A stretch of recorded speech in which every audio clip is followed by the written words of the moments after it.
So in this Visme tutorial video, I'm going to be showing you guys how to crop an image here on Visme. So once Visme's opened up on your device, what I want you to do is go to the left-hand side of your screen here, go to the Photos button and press on it.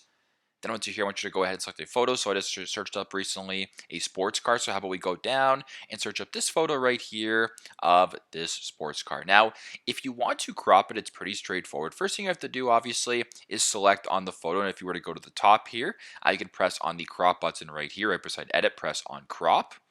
Now, if you're here, you can go ahead and just crop it the way you want. So you can just go ahead and drag this down if you want to crop it this way. Perhaps you want to do it this way more. You want to do this. And if you want to crop sort of this part right here, you can just go ahead and once that is done, press on apply like that. And there you go. Now, another way you can do it as well is simply just dragging the bar right here. So if you were to press on the photo, you can just sort of drag these options right here to make it different, crops, for instance. But that's how you guys can crop an image here on Visme. Pretty straightforward. I hope this video helps. Thanks again for watching.